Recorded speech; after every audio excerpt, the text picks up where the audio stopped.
Quand le peuple hébreu est sorti d'Égypte, guidé par Moïse, il est allé sur le mont Sinaï, au pied du mont Sinaï. Et le mont Sinaï s'est mis à trembler. Du mont, il y avait des éclairs, des tonnerres, des bruits effrayants et des lumières effrayantes. C'est pourquoi le peuple était effrayé. Je ne veux plus voir cette grande flamme, je ne veux pas mourir. La puissance de Dieu se manifeste souvent dans les forces naturelles. Une tempête, un tremblement de terre, un tsunami, une éruption volcanique. Tout nous terrorise. Car en effet, Dieu est infiniment grand. Pourtant, nous sommes si prompts à l'offenser par nos péchés. Si nous étions toujours en présence de Dieu, nous tremblerions.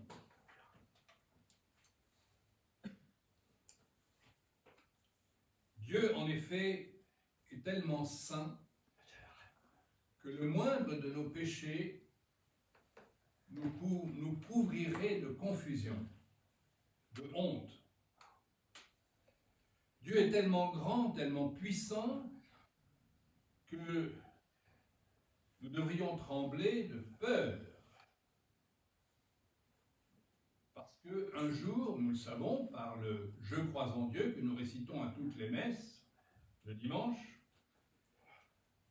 Dieu reviendra juger les vivants et les morts. Nous serons jugés par Dieu. Le peuple hébreu avait donc raison de dire « Je ne veux pas mourir ». Dans l'Ancien Testament, il était écrit souvent « On ne peut pas voir Dieu sans mourir ». Et le Seigneur dit à Moïse, ils ont bien fait de dire cela. Et c'est pourquoi je vais faire se lever au milieu de leurs frères un prophète comme toi. Dieu a envoyé son Fils unique, Verbe de Dieu, seconde personne de la Sainte Trinité, pour prendre notre apparence, pour se revêtir d'une chair humaine et d'une âme humaine, pour se faire humble avec nous, fragile avec nous. Et pourtant, nous l'avons lu dans l'Évangile, il commande aux esprits impurs.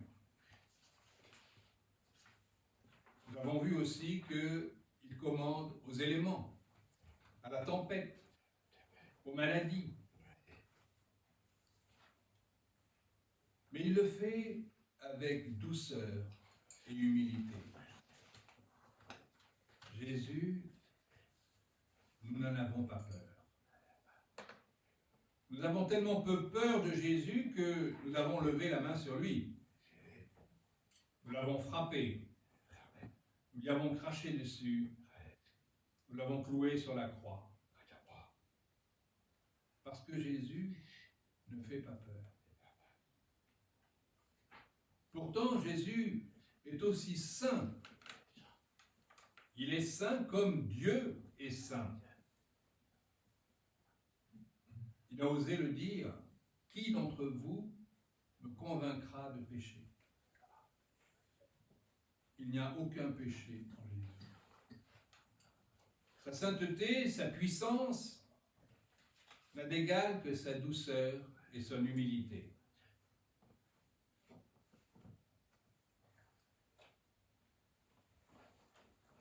Alors saint Paul nous dit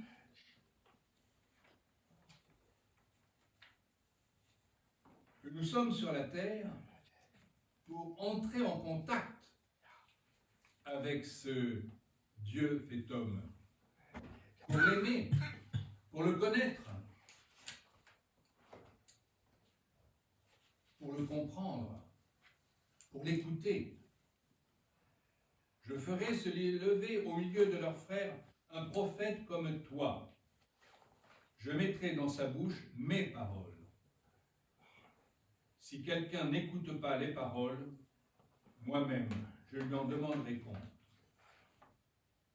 Jésus est venu pour nous parler du royaume des cieux. Il n'est pas venu pour nous apprendre à bien vivre sur la terre, mais à vivre sur la terre pour le ciel. Voilà pourquoi saint Paul dit « J'aimerais vous voir libre de tout souci ». Cependant, nous faisons partie de l'histoire des hommes. Et donc, la vocation normale de l'homme, c'est de se marier, celle de la femme aussi d'ailleurs, et de faire des enfants, pour donner à Dieu d'autres âmes qui le loueront éternellement. Donc saint Paul n'est pas contre le mariage, contrairement à ce qu'on peut croire. Mais il donne un secret. C'est qu'il faut être attaché au Seigneur sans partage. L'homme qui est consacré à Dieu, comme le religieux, le prêtre, l'évêque, doit vivre avec Dieu pour les autres. Et les hommes et les femmes qui sont mariés doivent vivre avec les autres pour Dieu. C'est la même vocation.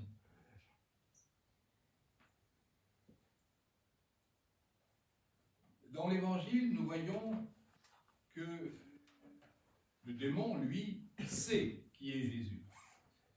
Je sais qui tu es le Saint de Dieu. Car ne croyez pas, le démon est une créature comme nous.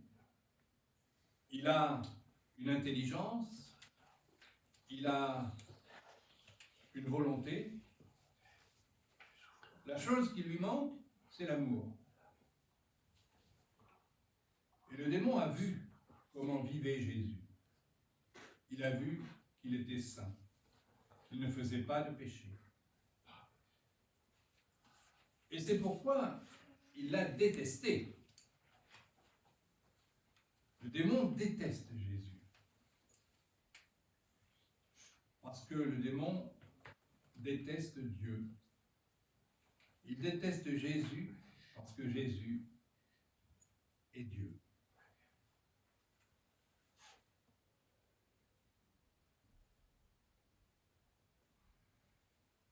Et Jésus lui dit, tais-toi, sors de cet homme.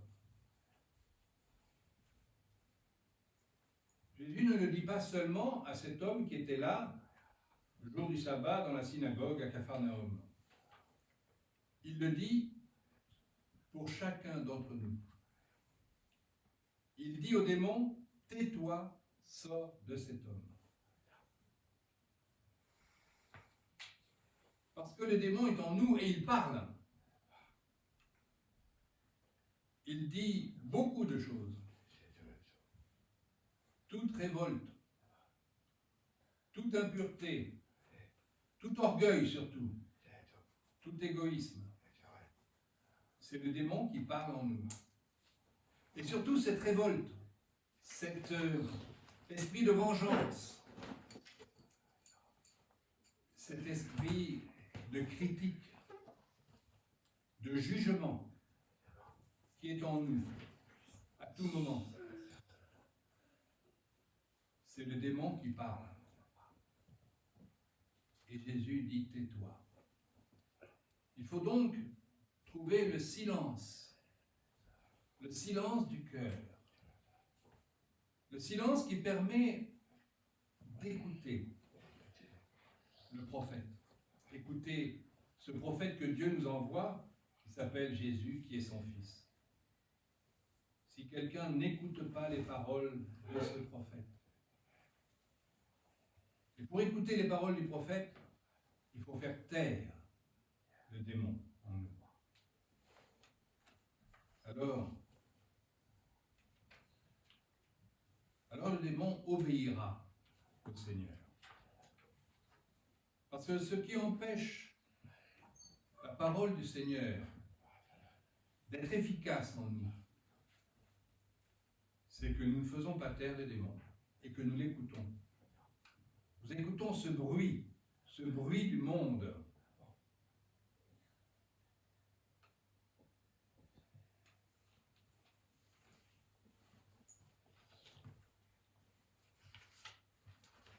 Pour écouter Dieu, il faut aimer le silence. Et puis, comme je l'ai dit, il faut aimer les autres pour Dieu. Alors il n'y a pas de différence entre celui qui est consacré à Dieu et celui qui a une famille. Parce que tous peuvent aimer Dieu dans les autres.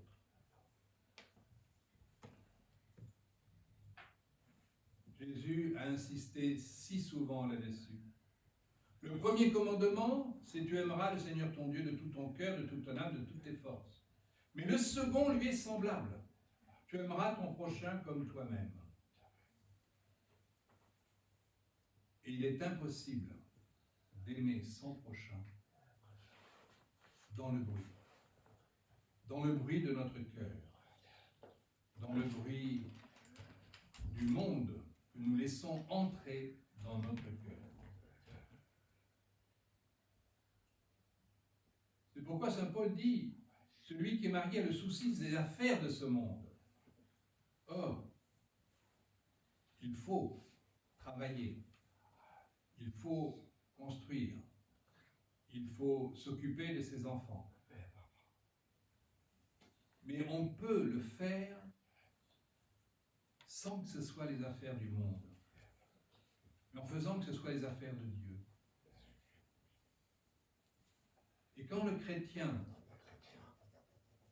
fait son devoir quotidien,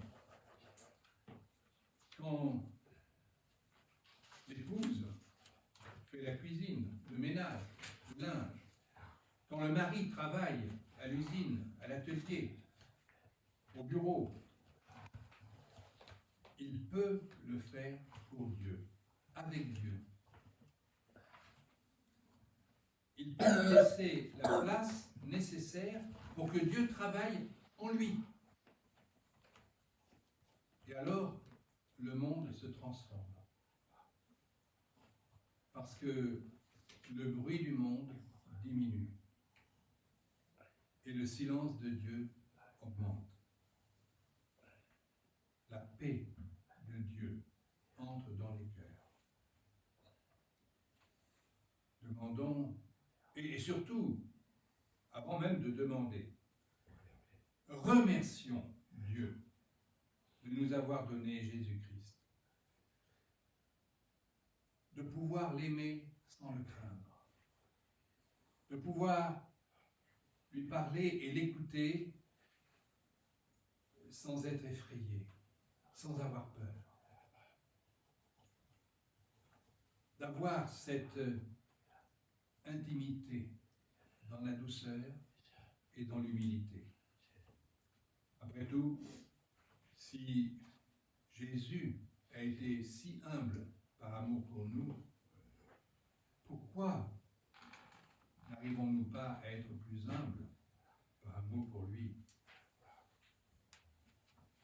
Je sais que c'est difficile pour tout homme. Et que, bien souvent, il faut avoir été humilié pour être humble. Humilié par la maladie, humilié par l'erreur, par le péché. Mais l'homme qui aime n'est plus humilié. Jésus, quand il a été cloué sur la croix, il a dit « J'ai été glorifié ». Comprenons que nous aussi, quand nous sommes humiliés, nous sommes glorifiés.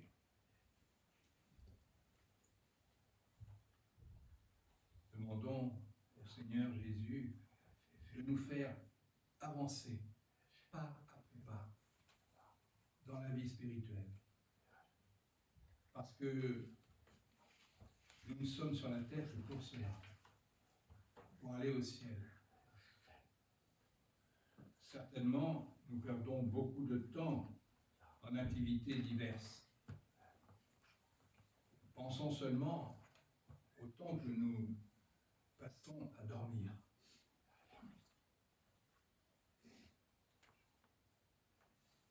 Dieu, lui, ne dort jamais. Le diable ne dort jamais. Les âmes du purgatoire ne dorment jamais. Nous devons dormir, sinon on devient fou. Mais même notre sommeil peut être pour la gloire de Dieu. Et c'est pourquoi il est si important de faire sa prière du soir. Avant d'aller se coucher, avant de dormir, d'offrir à Dieu ces heures où, sans pouvoir le louer avec la bouche, nous continuerons à le louer avec notre cœur. Et si c'est vrai pour le sommeil, ce doit être vrai pour tout ce que nous faisons dans la journée. Alors,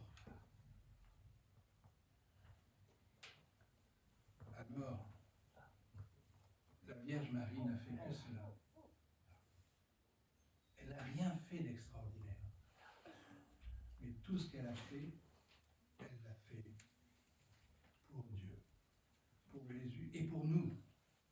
Et pour nous. Et elle continue à le faire.